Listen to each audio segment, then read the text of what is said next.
आप सभी साथियों का एक बार पुनः इस जीएस के सेशन से जुड़ने में मैं स्वागत करता हूं।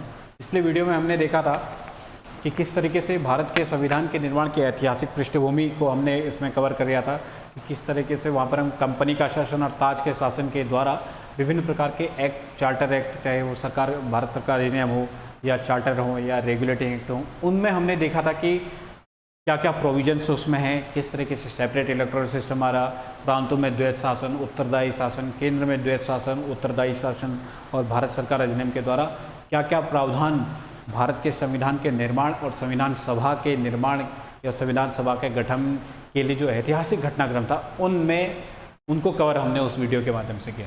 आज हम देख रहे हैं कि भारतीय संविधान सभा की मांग और गठन के कुछ बिंदुओं को हम इसमें कवर करने की कोशिश करें। देखिए, संविधान सभा की जो पहली बार औपचारिक रूप से मांग थी, वो उस मांग का पहला जो हमको कॉन्सेप्ट में मिलता है वो विचार था एम.एन. रॉय, जो कि एक कम्युनिस्ट लीडर थे। 1934 में उनके द्वारा ये विचार प्रस्तुत किया गया था कि भारत के लिए एक संविधान सभा की मांग होनी चाहिए। वैसे संविधान सभा की मांग करने वाला जो पहला दल अगर हम बोलें तो स्वराज पार्टी या स्वराज दल, जिसकी स्थापना 1923 में हुई थी, लेकिन व्यक्तिगत तौर पर अगर वो विचार अगर देखें किसका था तो वो एम.एन. रॉय का 1934 में।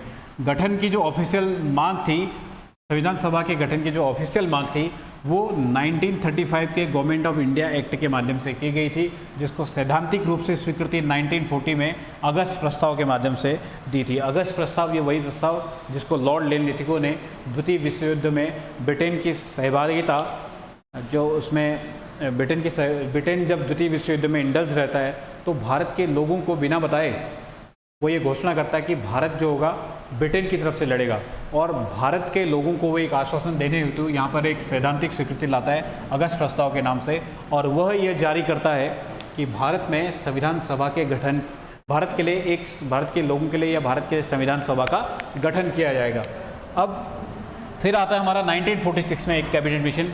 1946 के कैबिनेट मिशन के द्वारा ये बोला जाता है कि नवंबर 1946 में जब कैबिनेट मिशन के द्वारा संविधान सभा के गठन को स्वीकृति दे दी गई तो नवंबर 1946 में एक 389 सदस्य इस संविधान सभा के गठन के समय रहे, और उन 389 सदस्यों का, ये आपसे क्वेश्चन बहुत पूछा जाएगा कि संविधान सभा का जब गठन किया गया था तो संविधान सभा के गठन के समय उसमें कुल सदस्यों की संख्या कितनी थी, तो वो थी 389 सदस्य उसमें थे। अब ये 389 मेंबर्स उसमें किस किस तरीके से आएंगे, तो उसके लिए डिवीज़न किया गया इस तरीके का कि 292 जो सदस्य होंगे वो कांग्रेस पार्टी से होंगे, 93 जो होंगे वो जो हमारे रजवाड़े थे, प्रिंसली स्टेट्स जिनको हम बोलते हैं, उनसे शामिल किए जाएंगे, और जो 4 सदस्य होंगे वो कमिश्नरों के या मुख्य आयुक्त के प्रांतों से होंगे। तो इस तरीके से उन 389 मेंबर्स का वहाँ पर डिवीज़न हमको देखने को मिलता है। फिर जो 392 सदस्य थे, उन 392 सदस्यों में से जो 300, ये कांग्रेस नहीं होगा, ये भारतीय प्रांतों से होगा, ठीक है, ब्रिटिश प्रांतों से, ब्रिटिश प्रांत यहाँ पर लिखा जाएगा। तो इस ब्रिटिश प्रांतों से 292 सदस्य, 4 कमिश्नरों के प्रांतों से, 93 रजवाड़ों से होंगे, और 292 में से डिवीज़न किस तरीके से होगा कि 219 सदस्य जो होंगे वो कांग्रेस और 73 सदस्य जो होंगे वो मुस्लिम लीग से होंगे। अब इसी क्रम में जो संविधान सभा की पहली बैठक होती है, आपसे कई बार बहुत एग्जाम में ये डायरेक्ट क्वेश्चन पूछा जाता है कि भारत में संविधान सभा का गठन जो हो गया तो उसकी पहली बैठक कब हुई थी, तो पहली बैठक 9 दिसंबर 1946, और सबसे आखिरी बैठक होती है इसकी 24 जनवरी 1950 को। जब संविधान पूर्ण रूप से तैयार हो चुका होता है तो 24 जनवरी 1950 को इसकी आखिरी बैठक होती है, और आखिरी बैठक में 284 सदस्य वहाँ पर साइन करते हैं, ठीक है। वो तो 9 दिसंबर 1946 से 24 जनवरी 1950 के बीच में संविधान सभा की आप देखेंगे कुल 11 बैठकें इसमें इनकी होती हैं। अब देखिए, जब इनकी पहली बैठक होगी तो वहाँ पर जब पहली बैठक हुई तो इस पहली बैठक में मुस्लिम लीग ने इस बैठक का बहिष्कार किया, और मुस्लिम लीग ने जब इस बैठक का बहिष्कार किया तो जो पहली बैठक हुई थी मात्र 211 सदस्यों ने उसमें भाग लिया था, ठीक है। फिर जब पहली बैठक हुई तो उस पहली बैठक में एक अस्थाई अध्यक्ष का यहाँ पर क्या आता है, कॉन्सेप्ट आता है। जो भारत में अस्थाई अध्यक्ष का ये कॉन्सेप्ट आएगा, ये फ्रांस के संविधान से लिया गया है। जो फ्रेंच कॉन्स्टिट्यूशन है, इस फ्रेंच कॉन्स्टिट्यूशन से भारत में देखने को मिलता है अस्थायी अध्यक्ष, या अंग्रेजी में जिसको बोला जाता है प्रोटेम स्पीकर। तो प्रोटेम स्पीकर का कंसेप्ट अगर कहीं से आता है तो फ्रांस के संविधान से, और इसके तहत 9 दिसंबर को जो पहली बैठक हुई थी तो उसमें अस्थायी तौर पर सच्चिदानंद सिन्हा को यहाँ पर अस्थायी अध्यक्ष नियुक्त किया। 2 दिन बाद 11 दिसंबर को जो पहली स्थायी बैठक होती है उसमें, या यूँ कहें कि जब 11 दिसंबर को राजेंद्र प्रसाद को यहाँ पर स्थायी अध्यक्ष घोषित किया जाता है, और इसके भी 2 दिन बाद 13 दिसंबर 1946 को संविधान सभा में एक रिजोल्यूशन लाया जाता है जिसको बोला जाता है उद्देश्य प्रस्ताव। और यही वो उद्देश्य प्रस्ताव है जो आगे चलकर हम जब प्रस्तावना पढ़ेंगे तो जो प्रस्तावना थी वो मूल रूप से भारत के संविधान में इसी उद्देश्य प्रस्ताव से ली गई है। ठीक है, जो उद्देश्य प्रस्ताव जवाहरलाल नेहरू ने यहाँ पर प्रेजेंट किया, यही बाद में जाके हमारे संविधान की प्रस्तावना बनती है। इसको 22 जनवरी 1947 को स्वीकृति दी गई थी।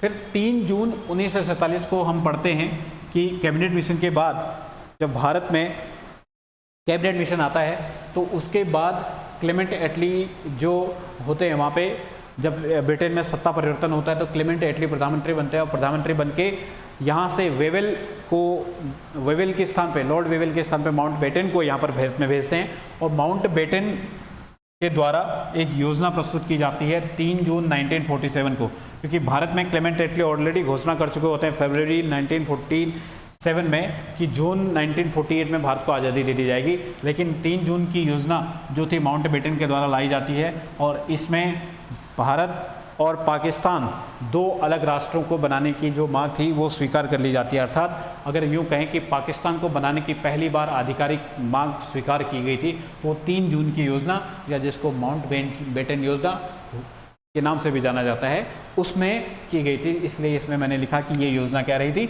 सफल रही थी, और पृथक पाकिस्तान की मांग को स्वीकृत किया गया।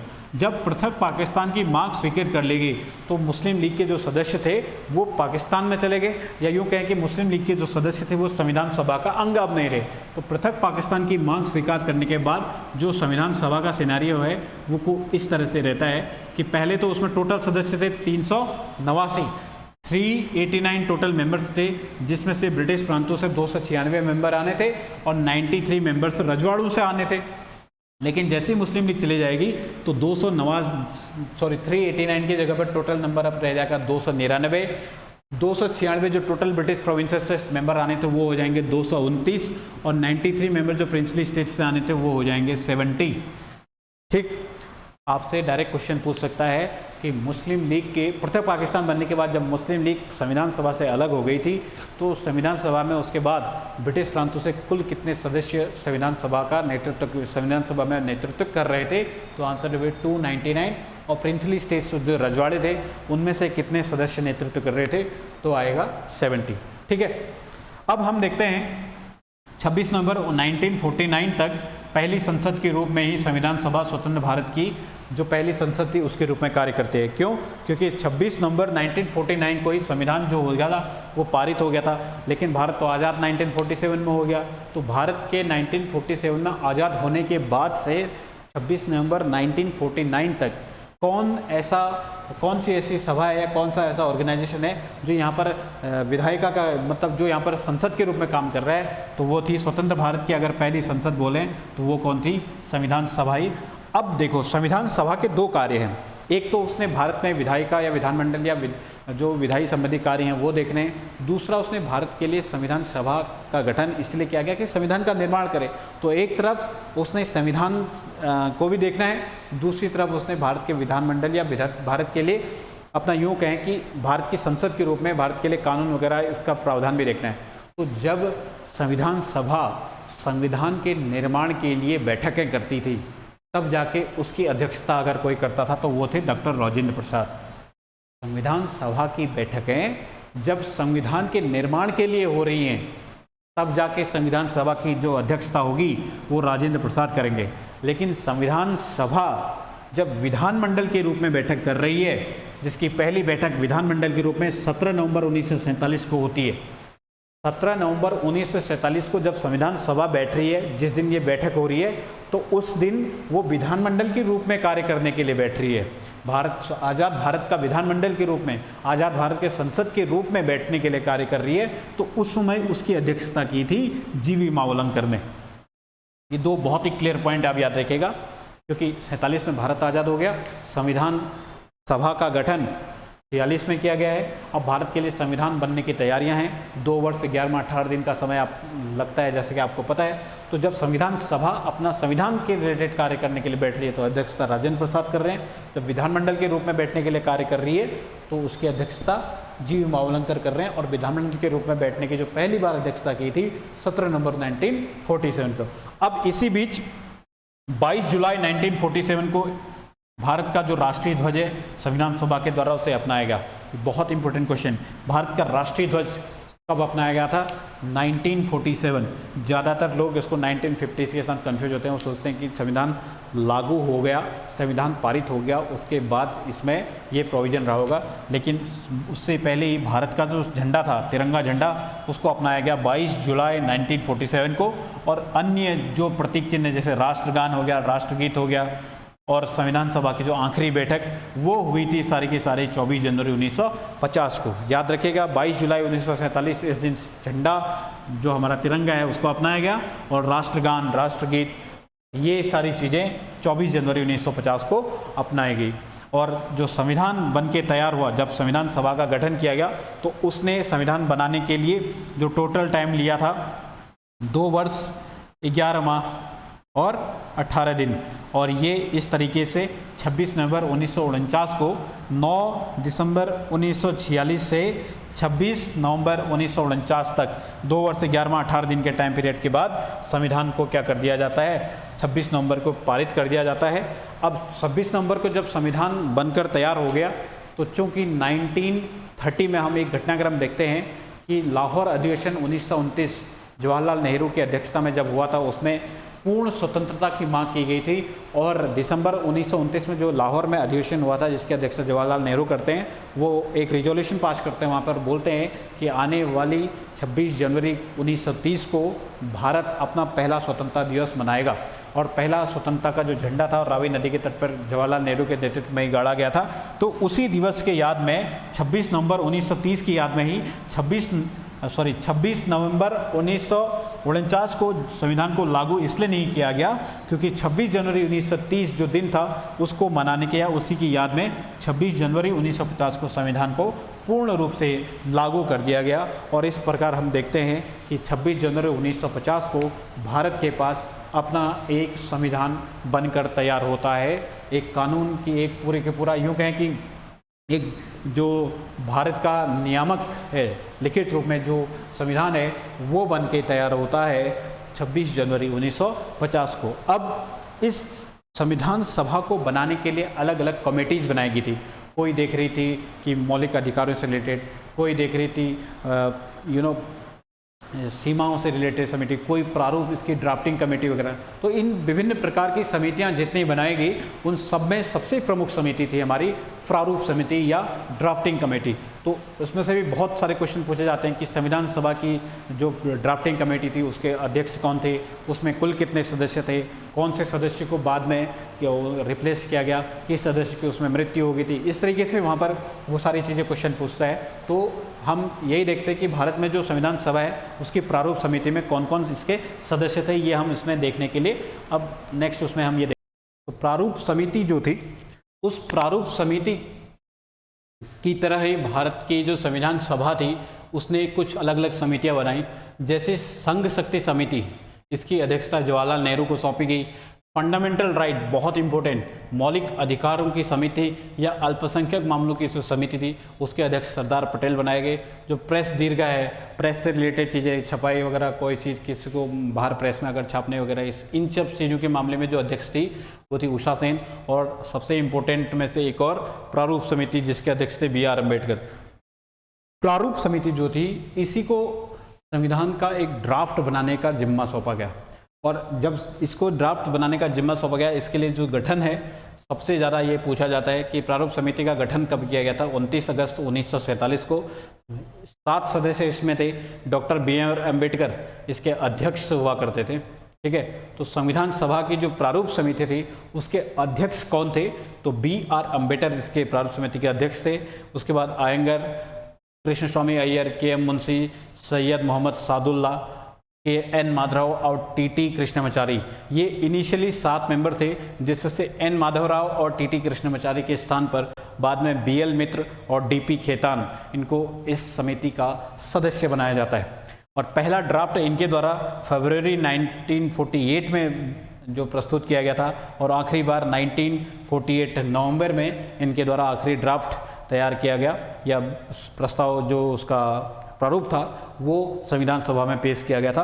कुल 141 मीटिंग्स इस प्रारूप समिति की हुई थी। अब जब ये सारी चीज़ें होती हैं तो अंततः 26 नवंबर 1949 को संविधान को पारित कर दिया जाता है, और वर्तमान में अगर हम देखें तो 26 नवंबर को संविधान दिवस इसी दिन के याद में, इसी दिन को कमेमोरेट करने के लिए संविधान दिवस के रूप में मनाया जाता है।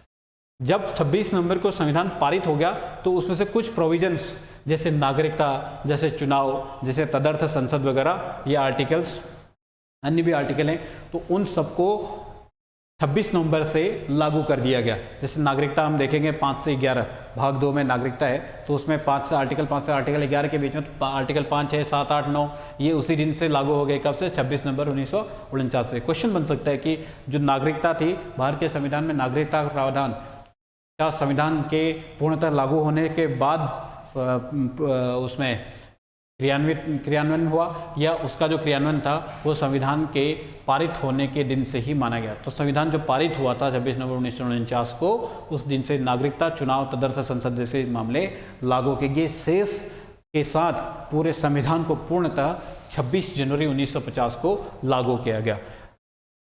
याद रखने योग्य, एग्जाम में आपसे 1 लाइनर डायरेक्ट या ऑब्जेक्टिव में पूछ सकता है कि किसे भारतीय संविधान का पिता कहा जाता है या किसे आधुनिक मनु की संज्ञा दी गई है?